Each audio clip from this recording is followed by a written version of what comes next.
Good evening, wherever you are. This is Tumor Crusher from ConferenceHype. Our segment will focus on the child who waits, from the 2026 July 27 edition of Pediatric Research. Background: this poem reflects on pediatric waiting as more than a delay in clinical service. Methods: through the image of a child and family waiting in a crowded clinic, it explores how access to care is shaped by distance, cost, referral systems, emotional burden, and the quiet endurance of caregivers.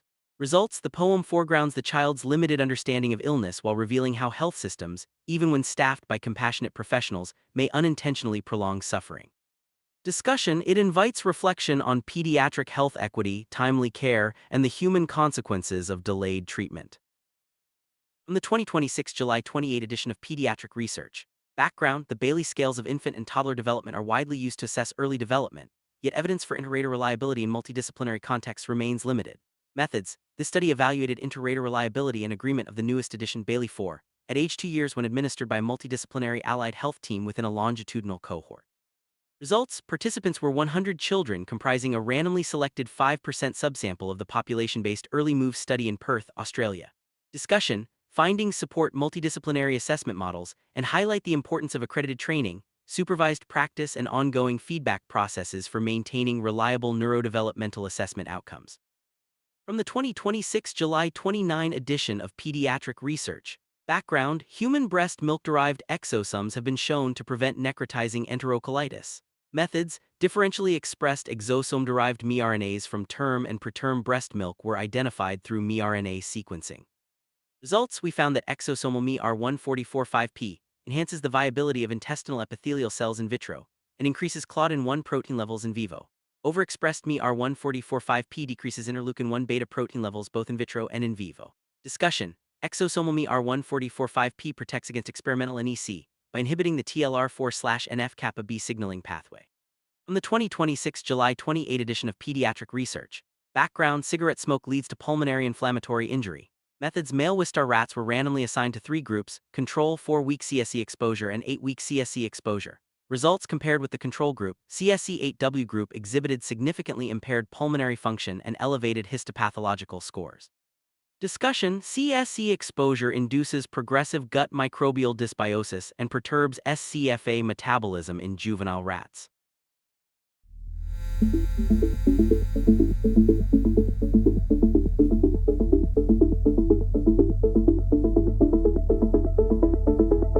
This is ConferenceHype. Stay with us, coverage continues.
From the 2026 July 28 edition of Pediatric Research.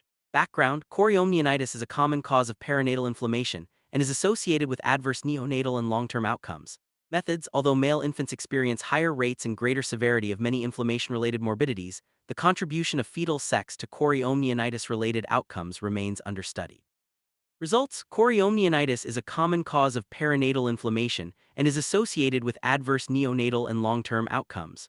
Discussion: this review provides the first comprehensive synthesis of sex-specific responses to chorioamnionitis and highlights the need to analyze sex as a biological variable in future outcome-related studies. From the 2026 July 29 edition of Pediatric Research. Background: high-flow nasal cannula in bronchiolitis is widely used beyond guideline recommendations. Methods: A three-phase process mapping and implementation science approach was embedded in a clinician co-designed study involving 12 senior clinicians from Australian regional and rural EDs. Results: 5 HFNC decision nodes were identified. Assessment of hypoxemia, low-flow oxygen trial and reassessment, escalation to HFNC, weaning and cessation, and escalation of care. Discussion: process mapping identified behavioral and contextual drivers of inappropriate HFNC use informing implementation strategies and offering a practical, scalable approach to translating guidelines into routine ED practice. On the 2026 July 28 edition of Pediatric Research. Background: despite increasing attention to ketogenic dietary therapy for drug-resistant epilepsy in children, research examining its impact on non-seizure outcomes in children and their mothers remains limited.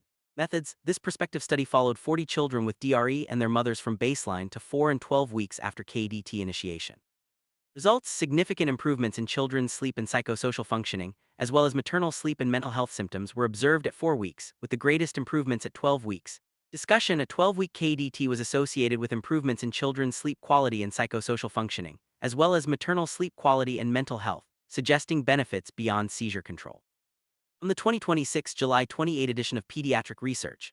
Background: perinatal asphyxia may require chest compressions in newborns, where rescue fatigue can rapidly degrade compression quality. Methods: in a mannequin simulation, 60 pairs of NICU staff were assigned to perform 3 min of coordinated compressions and ventilation under one of 3 protocols: no rotation, 2 min rotation, or 1 min rotation. Results: over the 3 min period, both compression depth and pumping effect declined significantly with time in the non-rotation group.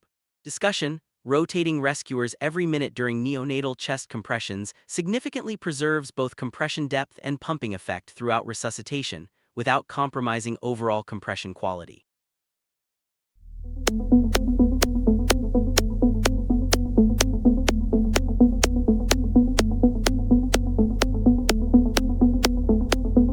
This is ConferenceHype. Stay with us, coverage continues.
ConferenceHype is interactive AI commentary only.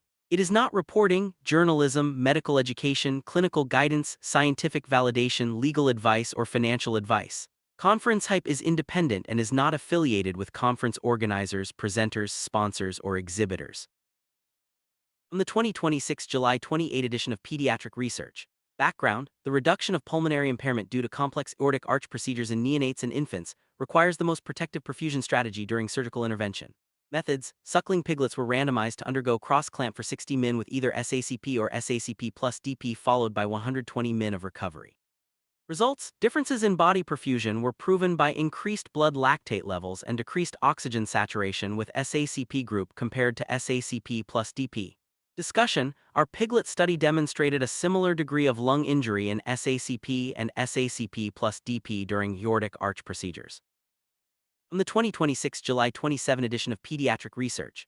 Background: the reduction of the perinatal and late neonatal mortality ratio is a universal indicator of development. Methods: a mixed method study was conducted in 2 phases across hospitals participating in HPS. Results: from January 2023 to June 2025, 60 workshops on neonatal care were held involving 1,334 healthcare workers. Discussion: the HPS was associated with improvements in neonatal care conditions and reduced PNR in participating territories.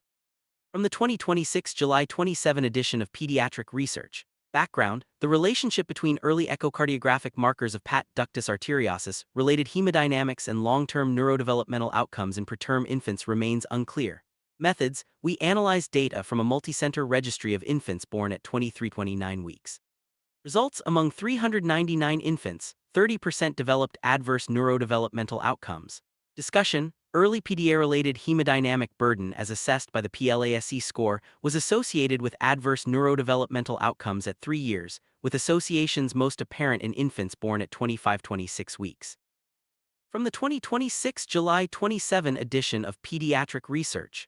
Background: mental and behavioral disorders are a major contributor to adolescent morbidity and mortality, yet long-term national trends in related deaths remain insufficiently characterized. Methods: this study examined 25-year trends in mental and behavioral disorder-related mortality among U.S. adolescents aged 15-24 years using data from the CDC wide-ranging online data for epidemiologic research. Results: males and individuals aged 20-24 years had higher mortality than females and those aged 15-19 years. Discussion: these findings highlight persistent and emerging disparities in adolescent mental and behavioral disorder-related mortality, and underscore the need for targeted, equity-focused public health interventions and improved mental health and substance use prevention strategies.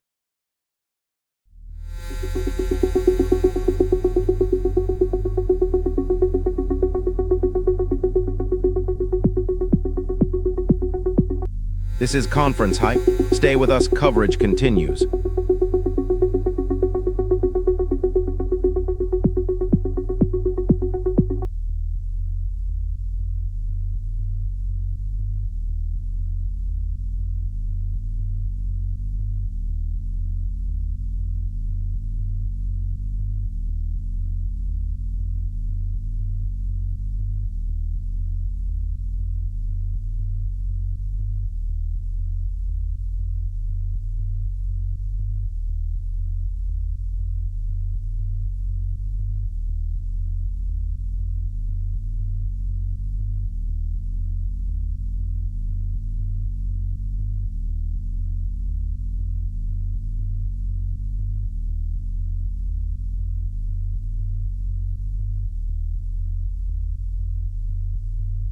That's it for now for ConferenceHype's coverage of the July 2026 issue of Pediatric Research. If anything was missed, tell us which article deserves follow-up. Tag us on X. Add your perspective in the comments, share this review with your clinical team, like the video, and subscribe with notifications turned on for the next journal broadcast.